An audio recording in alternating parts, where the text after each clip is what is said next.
Well, good morning, everybody. Morning. Good morning, Facebook audience. We have a great blessing and honor with us this morning. We've in Kingdom School here, we've been studying Cosmic Initiative by Papa Jack Taylor, and we have Papa Jack Taylor with us this morning. And so, just barely. And so this morning, I want us just to go through and ask Papa Jack some questions, seeing he wrote the book, and we're reading through it right now, and it's really meaty, and there's a lot of going on in this book, and a lot of fresh revelation. So I'm not going to do a teaching this morning. We're just going to have a question and answer session with Papa Jack, and I will let you start off if you want to introduce anything about chapter 4, talk a little bit about it. And I'm glad to be here. I'm glad to be anywhere. At my age, I'm glad to be anywhere. We're talking about something that we'll never stop learning about. And my goal is to learn everything I can about it before I'm introduced to the final aspect, which is never final. But when we can shuck our limitations and live in undiluted revelation in eternity. But my goal is to live for the next 16 or so years just learning everything I can about the kingdom. And so I had an experience this morning. I had the privilege of telling anybody but my daughter and son-in-law. I woke up at 5, which is not unusual for me, 2 and 3 and 4 and 5. Sometimes that's revelational, sometimes it's biological. But I awakened this morning and just revelation flowing about the kingdom. I don't know how much of it God's going to let me tell, but several years ago I was visiting a friend of mine in the hospital. He's about my age. He later went home to be with the Lord, but he was a professor of evangelism, head of the chair of evangelism in Southwestern Seminary, where I went to school, theological school. And he asked this question as I handed him the book, not this one because it wasn't in print then, but the book by E. Stanley Jones entitled The Unshakable Kingdom and the Unchanging Person. I think it's the greatest book on the kingdom ever written as far as entry-level information is concerned. And as I handed it to him, he asked this question. Now, he's evangelical, he would not be charismatic, but he's a great man, and I think really filled with the Spirit. But he said, Jack, here's a professor in a seminary. I think he taught about 30 years there. And he said, Jack, why didn't we mention the kingdom of God more in the seminary? How would you have answered that? Well, I would answer it more fully today because I'm better prepared. But I believe that there has been a theft, a deliberate and continuing theft. By continuing, I mean, as far as I know, as best I've studied, I could be corrected, before the first century was over, the church had been burgled of its primary message. Burgled. Yeah. Okay. Burgled. Thought that was redneck for a. There's a Burgled. out there. Burgled is what burglars do. Okay. And if your house has been robbed, you've been burgled. Now, what you ought to do, what the general thing to do when you get burgled, is you recognize the burglar. You take stock of what was burgled. That may be a mess in the floor or at the desk, but you need to find out what you burgled, what was burgled, acknowledge it, and go after it to get it back. Does that make sense? Yeah. Okay. So the church lost the kingdom. I think it was gradual. I think they sort of let up on the preaching of the kingdom. or it had become a system of doctrine and not life. And so I said, I think the devil deliberately stole the church, stole the kingdom as a message mentality and might, power from the church, and the church has yet to admit the burglary. That's right. I think it's just waking up, and that's what excites me.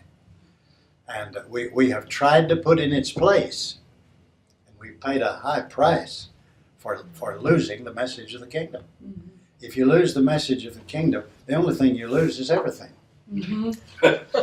Yeah. If the kingdom is everything, if it's anything, it's everything. That's right. And if it's everything, when you lose it, you have nothing left. Well, you have a whole lot left, but if it's kingdomless, it's meaningless. Right. Or at least not as meaningful as it was made to be. Jack, do you think we replaced the kingdom with denominationalism? Everything you can mention. Okay. We're gonna try everything. Yeah. Church growth, church plans, church government, every move we've ever made. Was a replacement. Was a replacement, not a planned replacement. I mean, a vacuum demands attention, and you fill it with something, and if you don't know what it ought to be filled with, you'll fill it with junk. And that's what we've done. Because everything that is not connected to the kingdom is on the border of being junky. I mean, preaching, evangelism, the whole thing. And that's dangerous language. But I feel dangerous this morning. I really All right. I'm totally emboldened after an hour with the Lord, just pouring. Praise the Lord for the dictation aspect of the computer and the iPhone and all. I just had to put it down, and I hope God will let me share some of it in the session this morning later.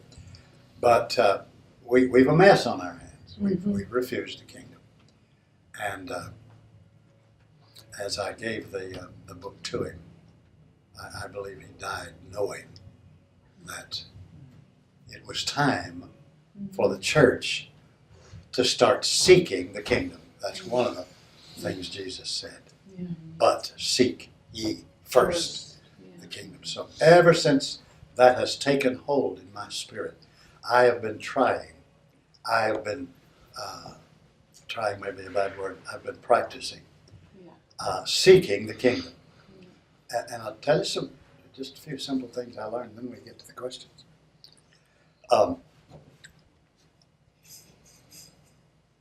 We're seeking something. Everybody here is seeking something. You sought something this week. If you didn't get it, you got disappointed. If you got it, you got thrilled. If you're seeking something you didn't need and got it, you were disappointed because it didn't fill the need you thought it would. Okay? And so we need to seek the kingdom. And I just thought of this. I don't think I'd ever thought just like this before. If I go to bed, I did last night go to bed about 9:30 or 10 with the kingdom on my mind, seeking the kingdom. I woke up right at that point, seeking the kingdom. Does that make sense? If you go to bed worried, the chances are you're going to wake up That's right. worried. If you went to bed mad, you're probably going to wake up with a hangover of anger. That's right. And That's so, absolutely right. and so I woke up excited about the kingdom.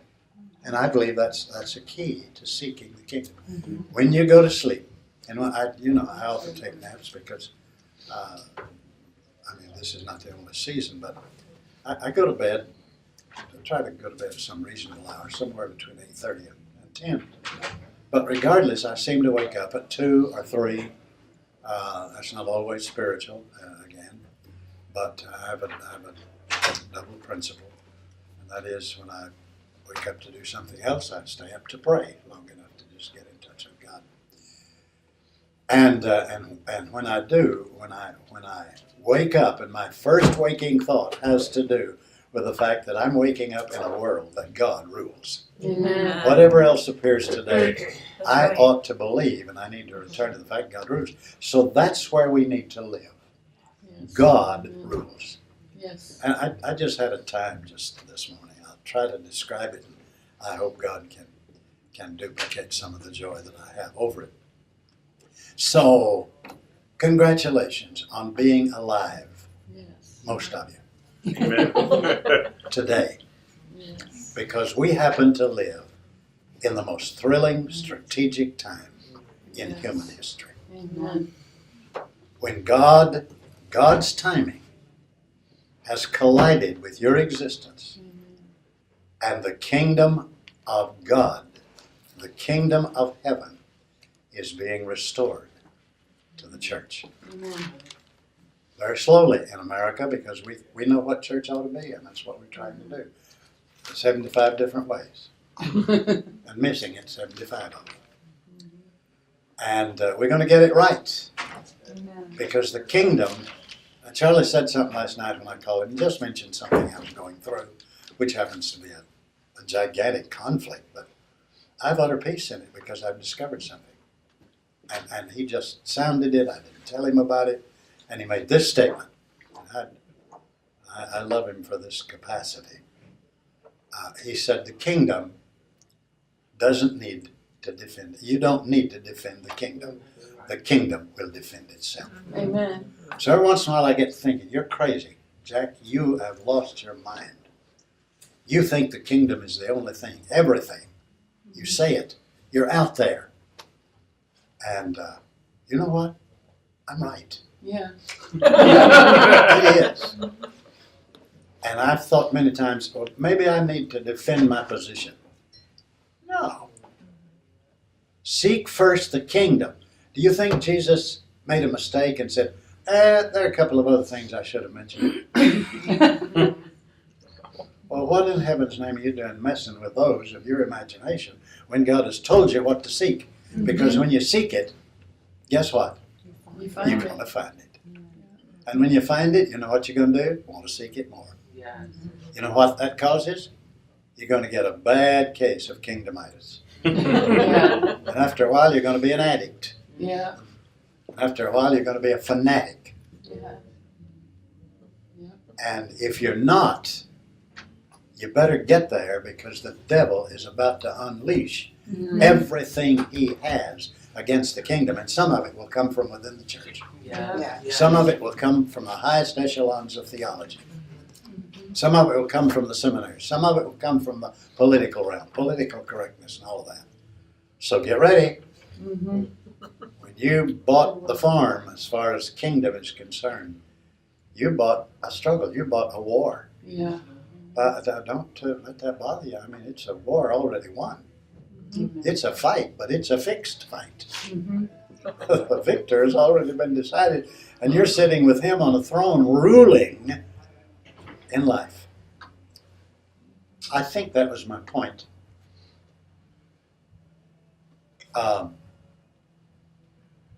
And we're going to discuss the great, is it the great cosmic robbery? Is that- Great Yes. cosmic robbery. Okay. Well, that's what's happened. And the sooner we acknowledge the burglar, that we've been burgled, say, Lord, I want my rights back. Yeah. I want the kingdom back. God says, well, you just join me, son, because I want my kingdom back in the world. I want my world back. Right. We live in a world that God could win an election. Yeah. In any nation in the country, I'm wondering if you could, in ours. If God and the devil were voted on in America, I'm not sure God could win a common election. So don't you think it's time we recognize that there has been a great cosmic robbery? Okay, that's all. I'm here to answer your questions. Wow. And I've got so many answers, I just can't wait. Let me tell you something about the kingdom. When you begin to learn about the kingdom, you're learning all the time if you want to. When you're awake, when you sleep, when you're Yeah. thinking about something else. God is very good at, what do you call it when you have many venues, you can think at the same time. Multitasking. God is a good multitasker. And he's teaching all the time. And I'll tell you why I know. There are times when I come up with something in the pulpit, and I'm going to start and say, hold it. Where did that come from? I didn't know that. Mhm. And I've got to investigate it. And God, where did that come from? He said, it came from me. I said, okay. Is that something that comes with the seeking the kingdom? Yep. See, the kingdom is not just among you. Mhm. That within you is, it's within you. Mhm. It's been with you, within you all the time. It's in your brain, it's in your mind, it's in the cellular structure of your body, it's in your soul, it's in your spirit, it's in you everywhere. And so, if you will line up with his plan, he's teaching you about the kingdom of. And sometimes the worst thing that happens to you will drive you to a revelation of the kingdom you never could have found in any other way. So cooperate with the worst thing God puts on you. Mhm. Oh, that's good. Really Does good. that make any sense? Sure does. Well, if it doesn't, you don't have sense enough to make sense. Okay, any questions? Of course, there's questions. Yeah. Just trying to digest what you said. I lost my questions. All right, I'll start off with one. I read a passage in here. It says, their tragic choice continues to cast its accursed shadow over the earth and heavens. Although we were designed and commanded to reign over God's entire creation, it must be understood that this reign has always been predicated on his reign over us. Yeah. And I guess my question for you is why do we struggle so much with reigning as he's called us to reign? Because we've been taught, as the world teaches, Mhm. we have a human view of humans. Mhm. We have a human view of humanity. Mhm. And so we're locked into a thought pattern. That's the reason. The first word of the gospel is what? Repent. Mhm. Re-examine and get ready to revise your thinking. Oh, come on. On what? Yes. On everything. Yeah. Everything. Yes.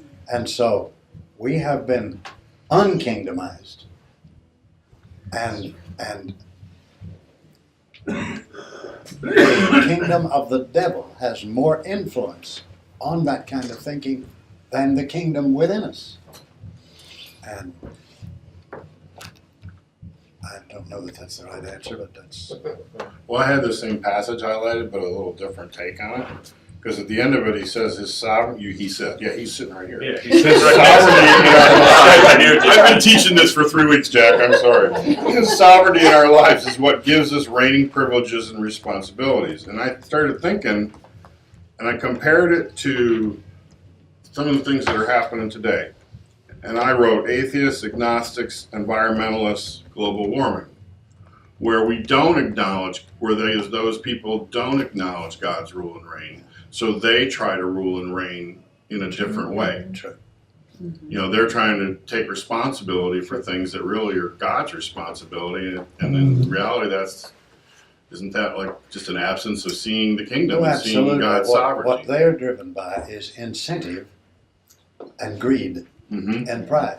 If you're not seeking God, you're seeking yourself That's in right. some form, Yeah. some expression.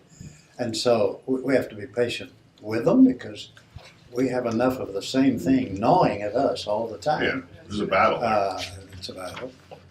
But we have the answer if we will deliberately learn and let God train our souls to let the next thing we think about when anything happens Mhm. is just hasten to the kingdom. Mhm. Just get the kingdom. Go back to the kingdom. God. I mean, the one statement of the kingdom. What is the kingdom? The kingdom is the government of God, the rule of God, Mhm. and we're in training. I mean, we've got to get our minds kingdomized. We can have a revelation of the kingdom, a beginning revelation, but it'll take years of discipline before other things are disciplined out. Did you ever try to get over something by focusing on it? You're a smoker and you tried to get over it, or a cusser and you tried to get over it. And the more you made an effort to do it, the more you outlined it, and the clearer it was. And so Unless you did it. that's what we're up against, the kingdomization process is what I call it, yeah. Papa Jack, Yes. I got something out of the chapter that really amazed me. I don't know why I didn't notice this before when they was talking in Genesis about Adam and how the Lord trained him to cultivate. This is what the Lord showed me: cultivate, nurture, nourish, produce, and replicate in the garden before he even showed Eve how to do this. And then when Jesus comes on the scene, he's actually doing the same thing through the kingdom. And what I realized was that God built in us that idea of becoming in authority, in rulership. But if we do it without the kingdom, everything gets perverted. That's right. It comes back to self. Right. That's Yeah. right. And this morning, God said, look, I am. Mhm. I am. The only thing that stands between you and me in this I am, and I want to be what I am to you, is your I am. Mhm. You know what the words I am, the Greek word, is E-G-O, Mhm. ego. Mhm. And we want to say, when we differ with God, yeah, but God, this is what I feel, this is what I think, this is what I've learned. We meet God's will, and we say, that's not the way we did it in our church. That's not the way we think. That's not the way. That's not American. That's not Republican, Democratic, or whatever. Ego stands for edging God out. Absolutely. Ego. Mm. I like that. Put that in the book.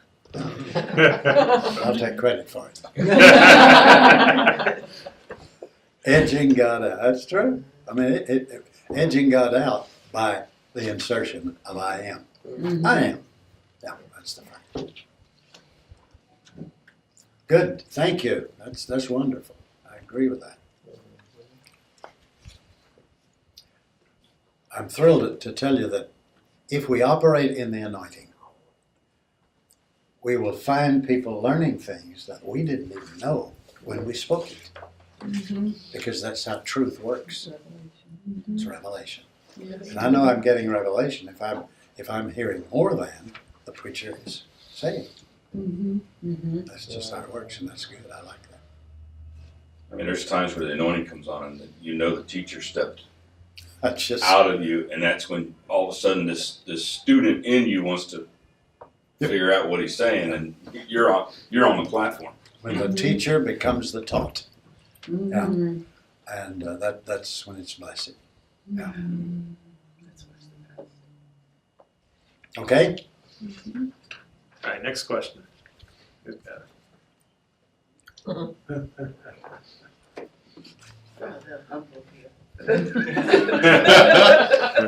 Well, unhumble yourself. Yeah, that's not genuine humility. That's humility can be self-condemnation. He doesn't want that. Humility is recognizing he's God and I'm not. Mhm. Let's get on with it. Yeah. So no question is too low or too high. Once we recognize that the church has been burgled, what should we do about those who have been burgled and don't realize it? What should we do? What should our attitude be towards them? That's a good question. That is a very good question, and I'm meeting that in several directions. I'll tell you this story, and because it's filled with implications of questions that should be asked today. Frida and I just came back from 2 weeks in Germany, and it's of a sort. She makes a trip every year. I've made it 3 times in the last 12 years we've been married. And it's a mission trip for her and for me because her sister and brother-in-law are very lost. He's nothing. She's a lost Catholic. And her brother, her older brother, is an atheist by convenience because he has to get along with his wife. She's an atheist by conviction. And the other brother is an evolutionist and doesn't believe in God. So we take a trip over there. As I finally just said, Frida wanted me to go. I didn't want to go. I didn't want to spend the money. And God got hold of him one day and said, "You're going." I said, "Okay, we're going." And so he arranged for us to have first class tickets going and coming. And we had the biggest spat we'd ever had about the week before the trip. Wait. Your life is normal too? Yeah, you're like. Wow. She was awful. Don't turn this into a men's meeting now. Excuse me, hon, don't watch this. I was awful. And I told her, I said, if we can't get this thing settled between us, I'm not going. I don't have any business going. And we began to wake up. There must be something in this trip that the enemy doesn't like. So we started quieting down, not all our feelings gone. But I got an email from a pastor, an American chap who just God said, go to Germany. And he went to a place nobody knows in Germany, never heard the name. And God began to use him miraculously. He began to pray for people, and they changed, and the news got out. And it's one of the best kept secrets right now going. And I said, well, it's not very likely Germany's a big place, and we don't even know the towns that we're going to be in. 2 places a week in Bunde, we know now, and the second week in Hervelhof. But I can't get rid of the fact that this preacher really voiced a sense of urgency in a very brief email. And so I just said, you know, I'll try to let you know where we're going to be. So we flew into Hanover, about an hour and a half from Hanover. We settled in her sister's home in Bunde. And we checked. And where they lived was 24 minutes away. Wow. So we kind of awakened to the fact that this might be of God. So we called them. We I don't know, texted or called. And there was urgency in his voice. He said, I've got to see you. So we invited them over, and her sister was in agreement. And he began to report on what God was doing in the church. Never heard of him before, never met him. But there was a sense of genuineness and humility and honor in the way he talked about how people were being changed. One person at a time, the kingdom was coming. And he said, Brother Jack, I've been preaching this for years. And people have been finding God as Father. But I awakened to the fact that I've never heard anybody call me son. I have never heard my name or thought of myself associated as a son. I said, Greg, why are you here? He said, I'm here to ask you to be my father. Wow. And of course, you know, we went. It was a very tough decision, you know. I said, well, let me ask Frida. Frida, what do you think? She said, I think we'll do. Well, we did. And in the process of the praying and all of the exchanges, we were aware that something very vital happened. And it kind of took more time. Well, this kind of upset her sister, and recognizably so, because we're there for her and for her family. And that kind of cut off connection. And I wanted to go there and preach that Sunday. He invited me. And couldn't go because of her. And that was no problem. We understood. Now we're going next to her avowed atheist brother and sister. Wonderful people. I call them my happy pagans. And it's just up to God to bring them under conviction. I won't But anyway, they treat us like kings. They serve us like servants. And I said, I will have Frida check with her brother about our getting together. And she chose a time publicly. There were several of us there. She said, and her brother said, and her sister-in-law agreed. Well, yes, let us check to see where that is. You know how far it was from where we were? 24 minutes. I don't know how you work that. I don't know whether we were part of a triangle or what, but he said, and you're going to preach there Sunday? We'll take you. Wow. So he took us. And I thought they were going to hear me preach, but they didn't. So they took us, and we had an experience with a church where God is moving powerfully. And that happens when you're trying to walk in the kingdom. It's what I call a kingdom sighting. And I don't know what the object of my telling the story was, but I told it, and it's bound to apply somewhere. Well, it plants a seed in your family too, though. Yeah. Whether you see the Yeah. cultivation of it or not, I mean, I had peace. just the fact that that brother was willing to take you, whether And- he went in the building or not. And it's obvious that that this is a connection that is going to change a lot of implications of the whole relationship.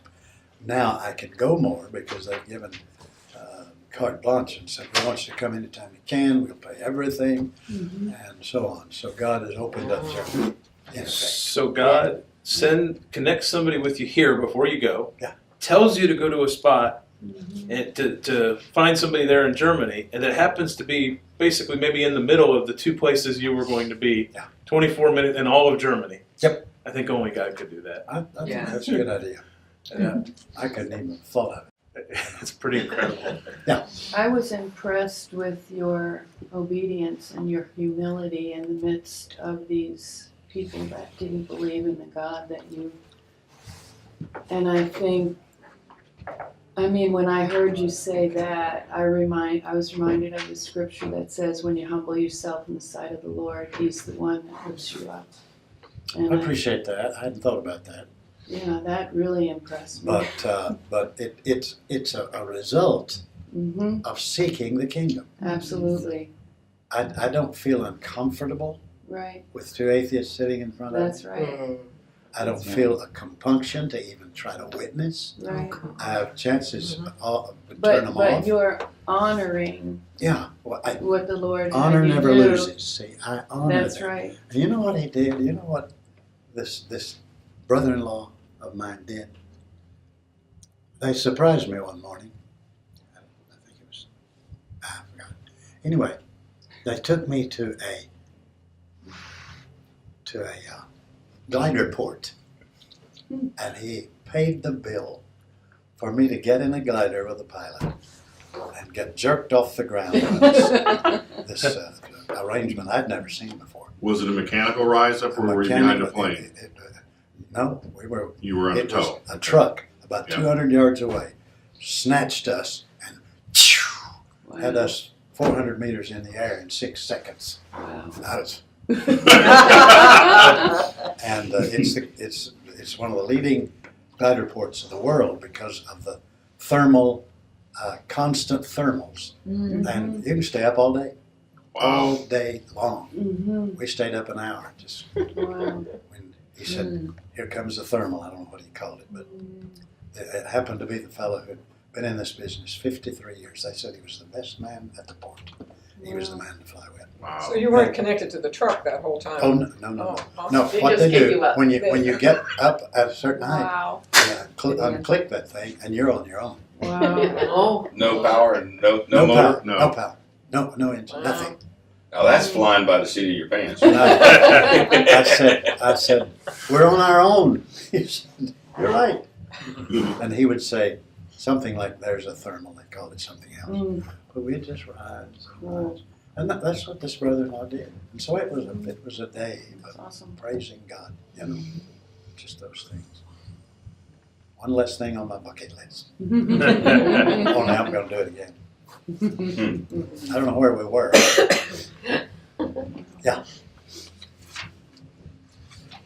Was there ever a time that in your heart you were out of the kingdom way and you knew you were out of the kingdom, but yet you wouldn't go back into the kingdom? And if so, how did you get back into the kingdom? You're talking about today or yesterday? Or every day I find myself in an avenue of thinking, and the sooner I will think kingdom, God rules. This has been a very Amen. difficult week because it has brought me into conflict with someone whom I love, respect, work with, and it's been tough, wrestling with it. And I was offended. That's not kingdom. And what I'll deal with today a little bit is what to do when you think on kingdom. Mm-hmm. That's good. If you haven't thought on kingdom this morning, you're really abnormal. You think on kingdom in a second. Mm-hmm. And the idea is to be so close and habitually trained when you, as immediate as you realize you just thought an unkingdom thought, and you think long enough, you're going to do an unkingdom thing, because that unkingdom thought's going to call for other thoughts to back it up, and the next thing you know, you're going to be thinking a thinking system that'll put you in bondage. So head it off. It's not worth the fight, you know. Mm-hmm. Just say kingdom, but God rules. God rules in this. I don't So are like you it. saying the ultimate kingdom guy that I know, Jack Taylor, wrestles with staying in kingdom thoughts? I mean, Yeah. okay. I'm okay then. I feel better about me already. I feel good about you too. And that's true. I mean, it's not a fight. It's a life. The Spirit reminds us and trains our spirits to just get back in. That's right. You know, I grieved for I guess a whole afternoon,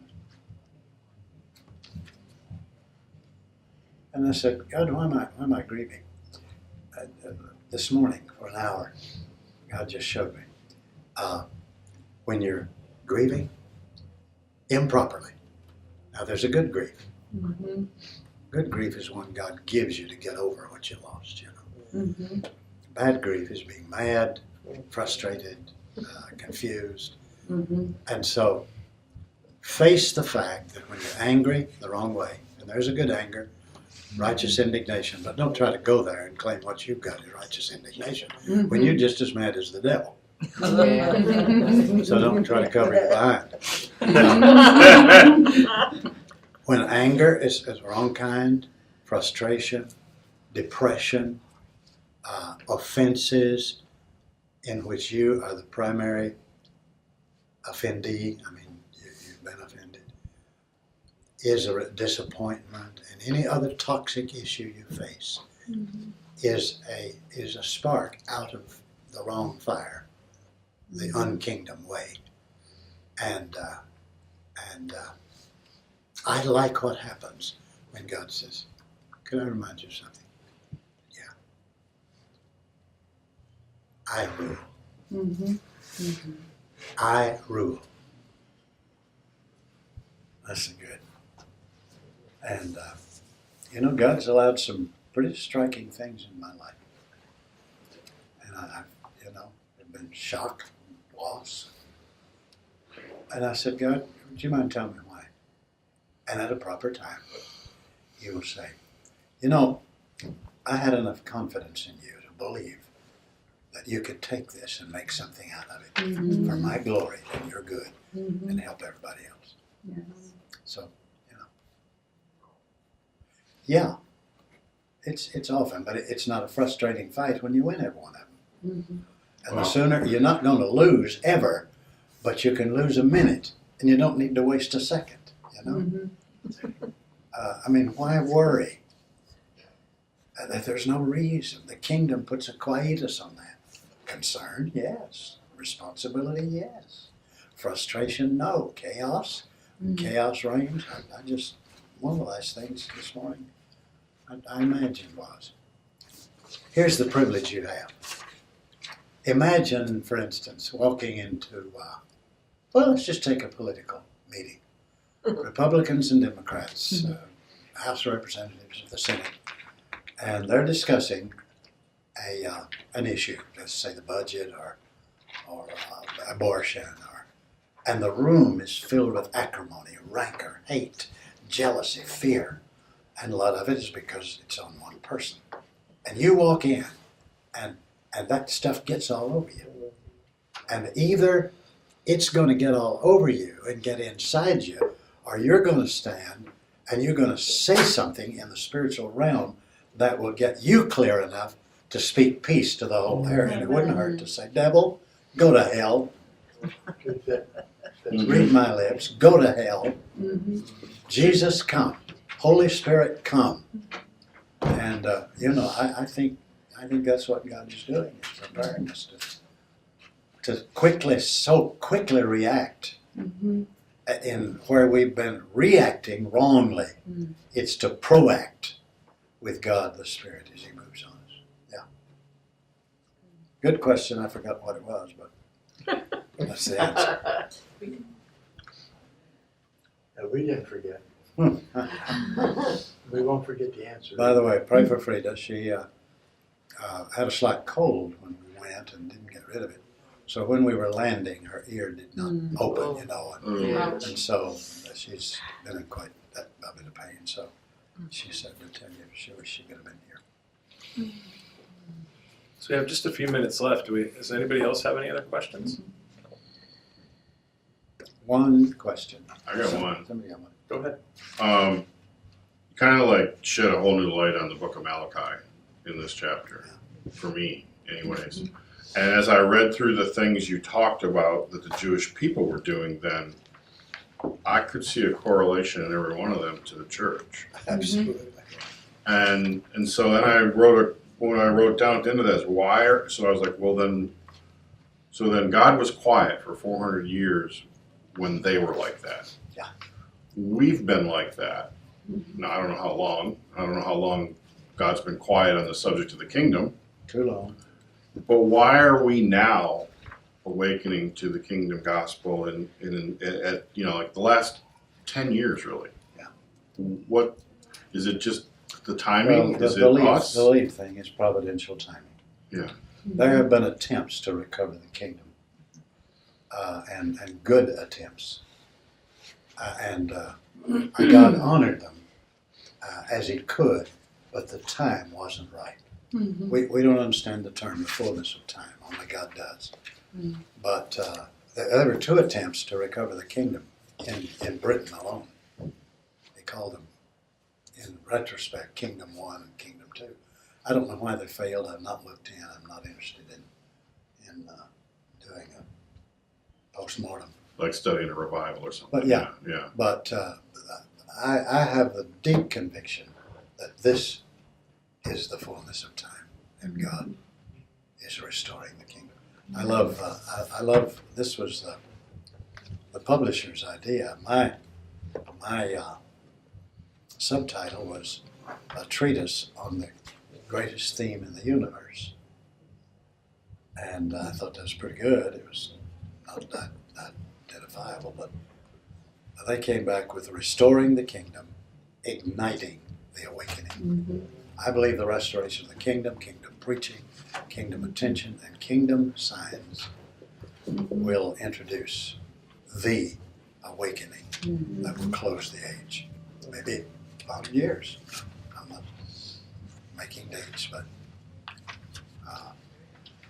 I'm living in the day of kingdom coming into every realm of life, public, private, church, business, world, politics, every region.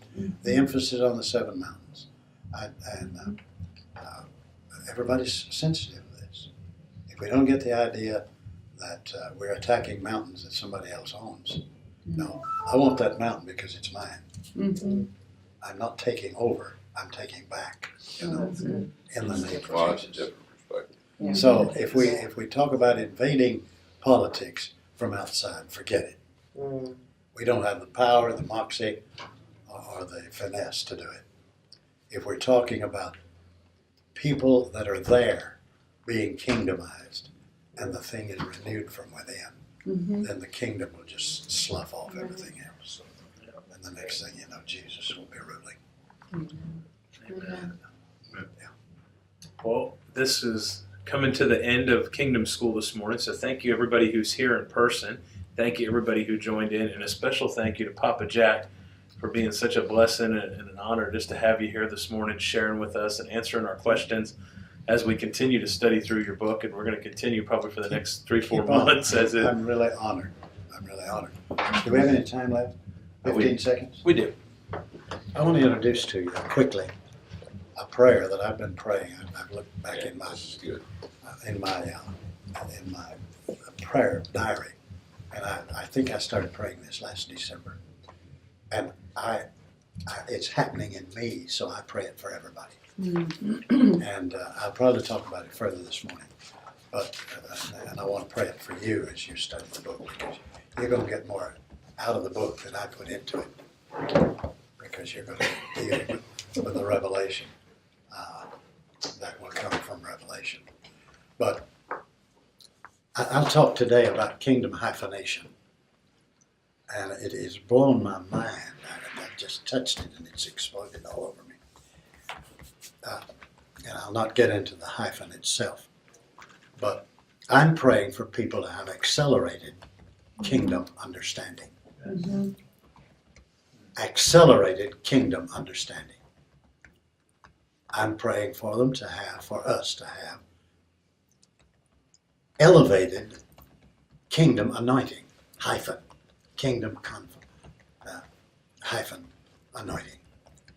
I'm praying for us to have precise, the word is precisional. In my mind, that's not a word, so I've backed up on it.